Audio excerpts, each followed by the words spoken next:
왜 안 해? 왜 안 하냐면 첫 번째는 검사 말을 믿지 내가 저 공부 못하고 저게 해서 저 찌질한 직장 다니는 저것들 말을 믿어 이 생각이 강해.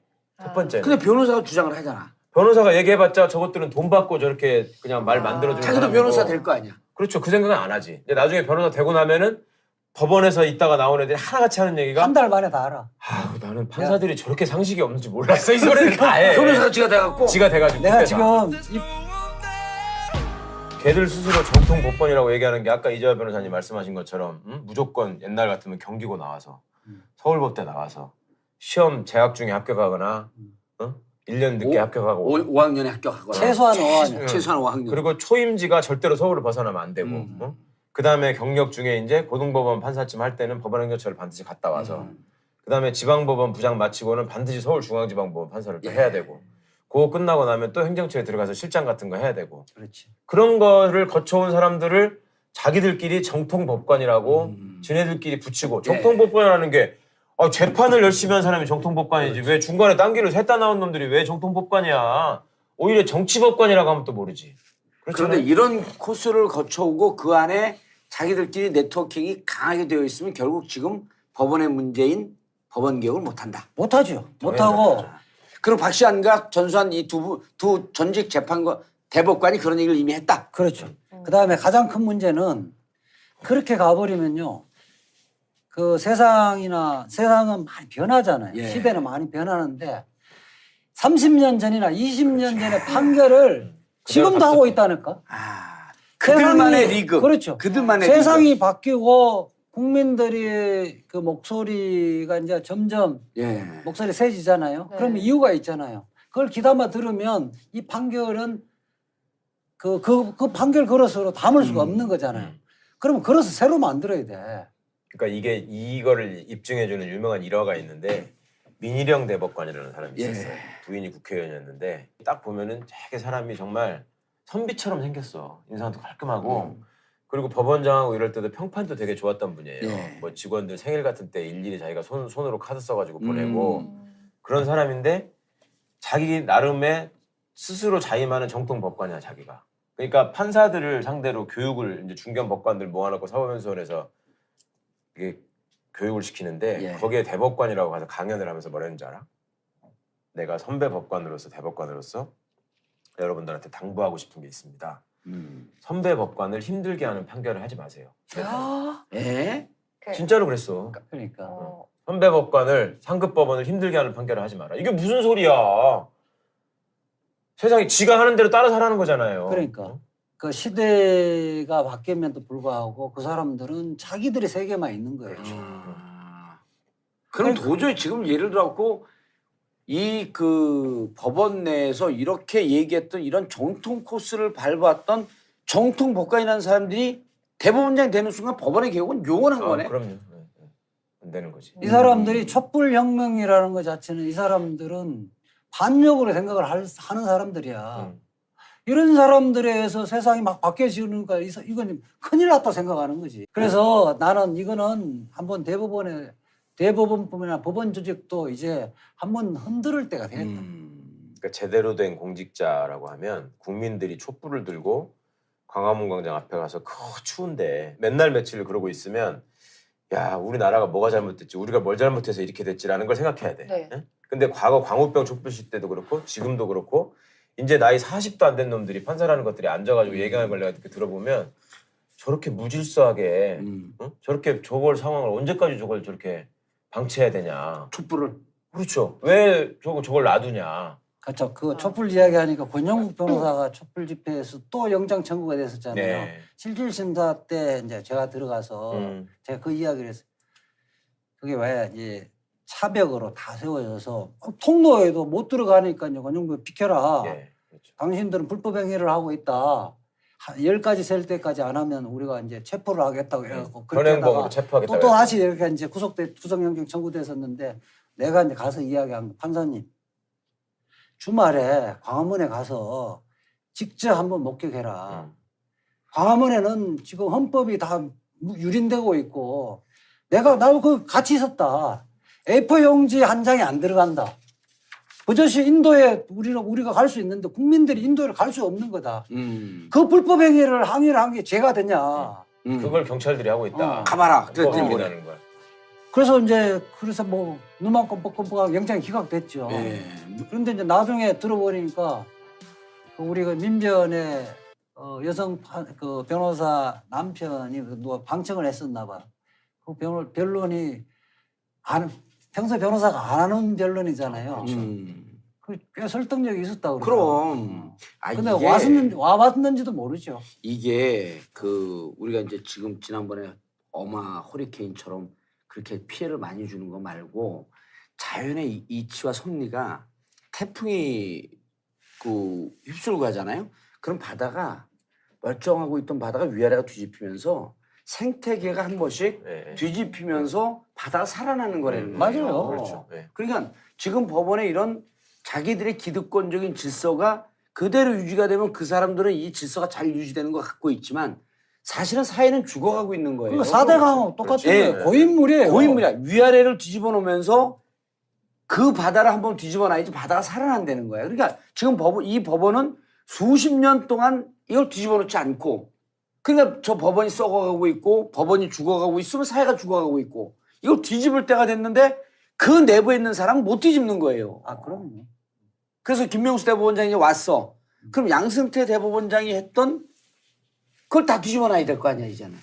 뭐 꼭 다 뒤집으라기보다도 네. 기존에 잘못돼 있는 거를 정말 국민의 시각에서 이제 대법원장이 제대로 된 국민의 법원으로 만들 책무가 있는 거죠. 예, 주로 뭐를 해야 돼요?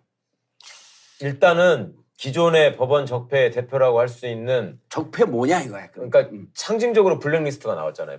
기수 문화로 해서 참 법원장 갔다가 또 뭐 변호사 하기 싫으니까 다시 또 고등법원 형사부장으로 와서 완전 꼴통들이 너무 많아. 맞아. 법원 내에. 네.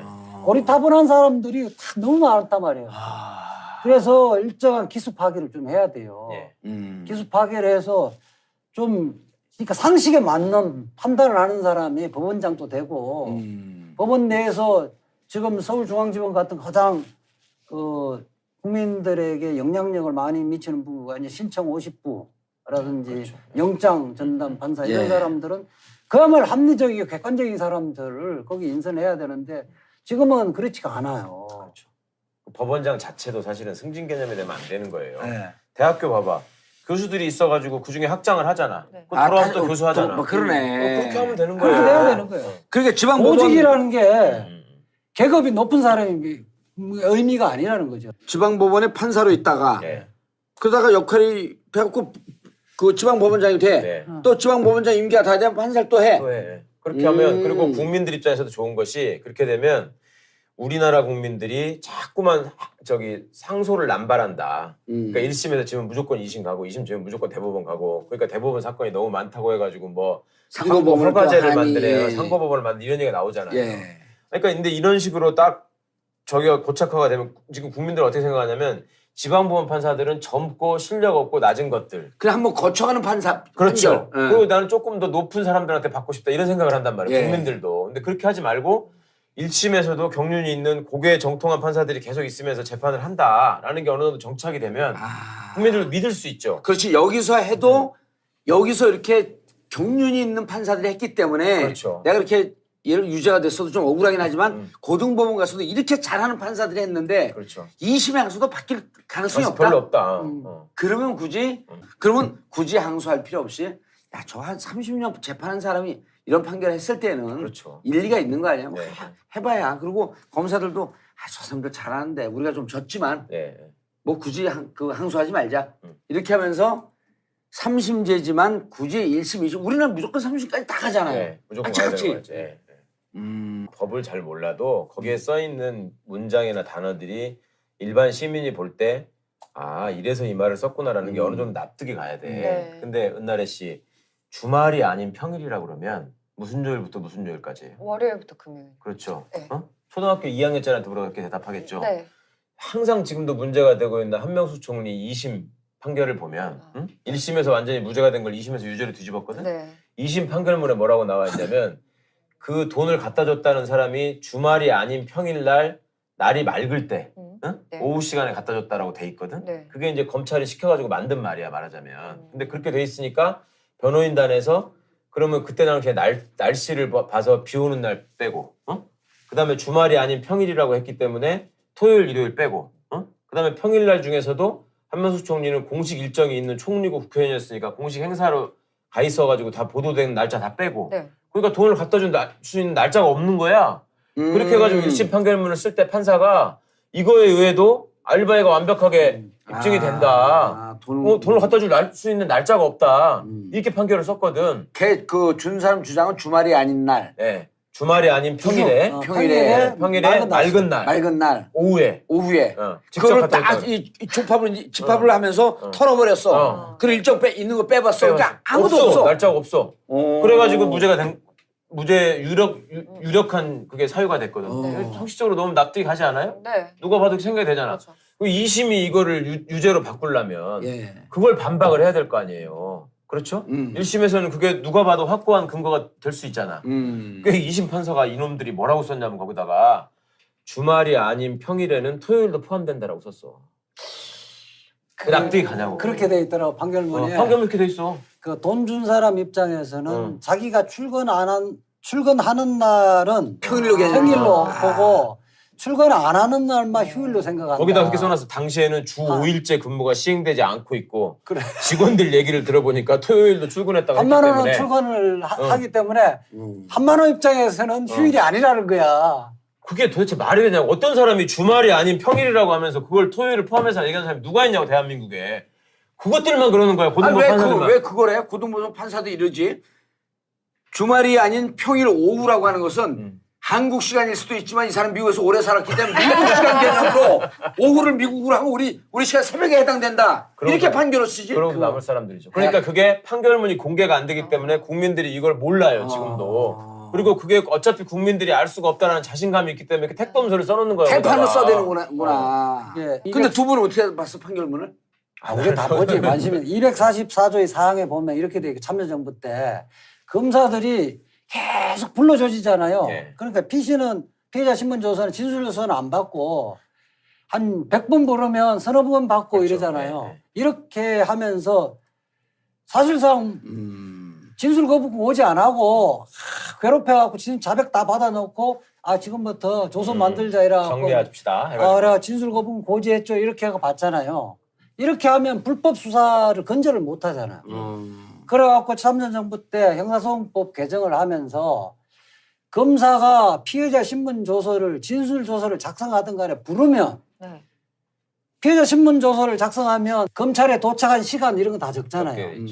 그다음에 조사한 시간, 열람한 시간이 다 적게 돼 있는데 지금도 피해자 신문 조서를 작성 안 하면 하나도 안 적어요. 안 적죠. 아무것도 안 적지. 근데 이 형사소송법은 어떻게 돼 있냐면 작성을 안 하더라도 별도 피해자 신문 작성 안 하면 별도 서면에 언제 도착하고 이런 걸 다 기재해서 수사기로 편찬하도록 돼 있어요. 근데 이청년 교육감 그거를 내가 보니까 이미 인천교육감 구속된. 이청년 교육감 국장 한 사람하고 사무장하고 이제 두 사람 구속돼 있는데 구속돼 있을 때는 이청년 교육감에 아무런 관련이 없어. 예. 그럼 이 사람들을 한 70분 불러. 그 4-5분밖에 조서가 없어. 우리가 출정 기록을 내가 다 떼보니까 한번 하고 똑같네. 둘이서 같이 부른 시간이 9일 동안 있어. 예. 9일 동안 부르고 내가 신문을 하니까 9일 동안 같이 있도록 해서 장문을 하라 그런 거야. 입을 맞춰라. 너희들이 만들어라. 그래야 너희들 방조범으로 풀려나가고 이청년이 구속돼야 방조범 풀려나간다. 금요일까지 그렇게 하고 그 다음 월요일 날 이청년이가 어떤 식당에서 지시했다는 진술을 받아내. 네. 그걸 갖고 기소를 하고 그랬었는데 이게 형사소송법에 반하는 거잖아. 여기에 그러면 이게 한 70분 불렀는데 조서에 하나도 그런 내용이 하나도 없잖아. 예. 그리고 그 다음 주 월요일 받은 거는 이런 위법 수집 진술 거부권 변호인 서니까 하나도 안 하고 그냥 그런 상식 그 위법한 수사를 해갖고 공포 속에서 진술한 거잖아. 임의성이 없는 거지. 이거는 증거 능력이 없잖아. 그거 다 입증 다 했어. 예. 그리고 그거를 법정에서 진술하니까 어떻게 또 사실대로 이야기할 겁나잖아요. 전날 불러갖고 예행연설 다 시키고 네. 정인신문 다 끝나니까 정인 잘했어 수고했어 내가 약속했던 그 방조부문을 공소장 변경해줄게 이렇게 하고 실제 또 공소장 변경해줬어. 근데 판사가 그 예비 방조부문 안 하고 그 정범으로 인정해갖고 5년을 때려버렸어. 방조범들도. 예. 그러니까 이제 큰일 났잖아. 그 다음날 두 사람만 불러. 위로해주면 항소시면 내가 잘해줄 테니까. 검사가 예. 말 바꿀까봐 이제. 이게 다 입증을 됐는데 판결문에 한 페이지도 없어. 한 줄도 없어. 야. 그리고 형사소송법 이거 이 판사는 뭐냐? 이 판사의 생각은 뭐냐면 설마 검사가 그렇게 하려고. 누차 말씀드리지만 검찰이 나쁜 짓을 많이 한 게 검찰도 나쁘지만 법원만 제대로 해도 그게 상당 부분 그게 견제가 막아진다 되는 거지. 그랬잖아요. 저런 상황에서 법원이 야 검찰의 그런 수사관은 이거는 재래의 수법이잖아요. 이것들이 이 사건에서만 그러는 게 아니야. 한명수총의 사건도 그렇고 저 사건도 그렇고 모든 사건이 다 그래. 조금 유명한 사람 끼어 있으면. 그러면 저 짓을 못하게 하는 거는 판결을 통해 가지고 야 이렇게 하는 거는 법의 정면으로 위배된 것이고 인권을 침해하는 것이고 증거법칙에 반해서 이런 거는 증거를 못 쓰겠다. 판결 한 개만 나와도 저 짓 못하면 바로 근절시킬 수 있거든요. 예. 아 근데 이것들이 안 해. 왜 안 해? 왜? 예? 왜 안 해? 왜 안 하냐면 첫 번째는 검사 말을 믿지 내가 저 공부 못하고 저게 해서 저 찌질한 직장 다니는 저것들 말을 믿어 이 생각이 강해. 첫 번째는. 근데 변호사가 주장을 하잖아. 변호사가 얘기해봤자 저것들은 돈 받고 저렇게 그냥 말 만들어주는 자기도 사람이고. 변호사 될 거 아니야. 그렇죠. 그 생각은 안 하지. 근데 나중에 변호사 되고 나면은 법원에서 있다가 나오는 애들이 하나같이 하는 얘기가 한 달 만에 다 알아. 아, 나는 판사들이 저렇게 상식이 없는지 몰랐어. 이 소리를 다 해. 변호사가 지가 돼갖고. 지가 돼가지고. 내가 그때다. 지금 이 판결을 자기 나름의 스스로 자임하는 정통 법관이야 자기가. 그러니까 판사들을 상대로 교육을 이제 중견 법관들 모아놓고 사법연수원에서 이게 교육을 시키는데 예. 거기에 대법관이라고 가서 강연을 하면서 뭐라 했는지 알아? 내가 선배 법관으로서 대법관으로서 여러분들한테 당부하고 싶은 게 있습니다. 선배 법관을 힘들게 하는 판결을 하지 마세요. 예? 진짜로 그랬어. 그러니까 선배 법관을 상급 법원을 힘들게 하는 판결을 하지 마라. 이게 무슨 소리야? 세상에 지가 하는 대로 따라서 하라는 거잖아요. 그러니까 그 시대가 바뀌면도 불구하고 그 사람들은 자기들의 세계만 있는 거예요. 그럼 도저히 지금 예를 들어갖고 이 그 법원 내에서 이렇게 얘기했던 이런 정통 코스를 밟았던 정통 법관이라는 사람들이 대법원장이 되는 순간 법원의 개혁은 용언한 거네. 그럼요. 네. 안 되는 거지. 이 사람들이 촛불혁명이라는 것 자체는 이 사람들은 반역으로 생각을 하는 사람들이야. 이런 사람들에 의해서 세상이 막 바뀌어지니까 이건 큰일 났다 생각하는 거지. 그래서 나는 이거는 한번 대법원 왜 안 해? 왜 안 하냐면 첫 번째는 검사 말을 믿지 내가 저 공부 못하고 저게 해서 저 찌질한 직장 다니는 저것들 말을 믿어 이 생각이 강해. 첫 번째는. 근데 변호사가 주장을 하잖아. 변호사가 얘기해봤자 저것들은 돈 받고 저렇게 그냥 말 만들어주는 자기도 사람이고. 변호사 될 거 아니야. 그렇죠. 그 생각은 안 하지. 근데 나중에 변호사 되고 나면은 법원에서 있다가 나오는 애들이 하나같이 하는 얘기가 한 달 만에 다 알아. 아, 나는 판사들이 저렇게 상식이 없는지 몰랐어. 이 소리를 다 해. 변호사가 지가 돼갖고. 지가 돼가지고. 내가 그때다. 지금 걔들 스스로 정통 법관이라고 얘기하는 게 아까 이재화 변호사님 말씀하신 것처럼 무조건 옛날 같으면 경기고 나와서 서울법대 나와서 시험 재학 중에 합격하거나 1년 늦게 합격하고 5학년에 합격하거나. 최소한 5학년. 최소한 5학년. 그리고 초임지가 절대로 서울을 벗어나면 안 되고 그 다음에 경력 중에 이제 고등법원 판사쯤 할 때는 법원행정처를 반드시 갔다 와서 그 다음에 지방법원 부장 마치고는 반드시 서울중앙지방법원 판사를 또 해야 되고 그거 끝나고 나면 또 행정처에 들어가서 실장 같은 거 해야 되고 그렇지. 그런 거를 거쳐온 사람들을 자기들끼리 정통법관이라고 지네들끼리 붙이고 정통법관이라는 게 재판을 열심히 한 사람이 정통법관이지 왜 중간에 딴 길을 샜다 나온 놈들이 왜 정통법관이야. 오히려 정법이나 법원 조직도 이제 한번 흔들을 때가 됐다. 그러니까 제대로 된 공직자라고 하면 국민들이 촛불을 들고 광화문 광장 앞에 가서 추운데 맨날 며칠 그러고 있으면 야 우리나라가 뭐가 잘못됐지 우리가 뭘 잘못해서 이렇게 됐지라는 걸 생각해야 돼. 네. 응? 근데 과거 광우병 촛불 시대도 그렇고 지금도 그렇고 이제 나이 40도 안 된 놈들이 판사라는 것들이 앉아가지고 얘기하는 걸 내가 이렇게 들어보면 저렇게 무질서하게 응? 저렇게 저걸 상황을 언제까지 저렇게 방치해야 되냐. 촛불을. 그렇죠. 왜 저걸 놔두냐. 그렇죠. 그 촛불 이야기하니까 권영국 변호사가 촛불 집회에서 또 영장 청구가 됐었잖아요. 네. 실질 심사 때 이제 제가 들어가서 제가 그 이야기를 했어요. 그게 왜 이제 차벽으로 다 세워져서 통로에도 못 들어가니까요. 권영국 비켜라. 예, 그렇죠. 당신들은 불법 행위를 하고 있다. 10가지 셀 때까지 안 하면 우리가 이제 체포를 하겠다고 해갖고 현행범으로 체포하겠다고 또 다시 이렇게 이제 구속영장 청구됐었는데 내가 이제 가서 이야기한 거, 판사님 주말에 광화문에 가서 직접 한번 목격해라. 광화문에는 지금 헌법이 다 유린되고 있고 나도 그 같이 있었다. A4 용지 한 장이 안 들어간다. 그것이 인도에 우리가 갈 수 있는데 국민들이 인도를 갈 수 없는 거다. 그 불법 행위를 항의를 한 게 죄가 되냐. 그걸 경찰들이 하고 있다. 가봐라. 그랬더니 거야. 그래서 뭐 눈만큼 뻑뻑뻑 영장이 기각됐죠. 예. 그런데 이제 나중에 들어보니까 그 우리 그 민변의 여성 그 변호사 남편이 누가 방청을 했었나 봐. 그 변론이 평소 변호사가 안 하는 변론이잖아요. 꽤 설득력이 있었다고 그럼. 근데 이게 와봤는지도 모르죠. 이게 그 우리가 이제 지금 지난번에 어마 허리케인처럼 그렇게 피해를 많이 주는 거 말고 자연의 이치와 섭리가 태풍이 그 휩쓸고 가잖아요.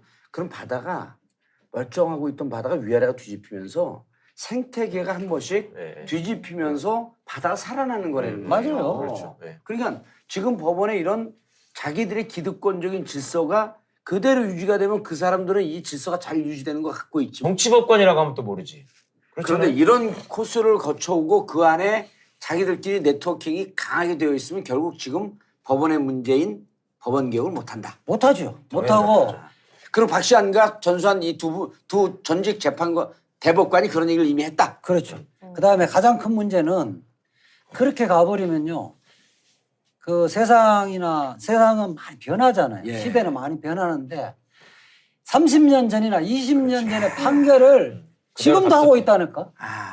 그들만의 리그. 그렇죠. 그들만의 세상이 리그. 바뀌고 국민들의 그 목소리가 이제 점점 목소리 세지잖아요. 네. 그러면 이유가 있잖아요. 그걸 귀담아 들으면 이 판결은 그 판결 그릇으로 담을 수가 없는 거잖아요. 그러면 그릇을 새로 만들어야 돼. 그러니까 이거를 입증해주는 유명한 일화가 있는데 민희령 대법관이라는 사람이 있었어요. 부인이 국회의원이었는데 딱 보면은 되게 사람이 정말 선비처럼 생겼어. 인상도 깔끔하고 그리고 법원장하고 이럴 때도 평판도 되게 좋았던 분이에요. 뭐 직원들 생일 같은 때 일일이 자기가 손으로 카드 써가지고 보내고 그런 사람인데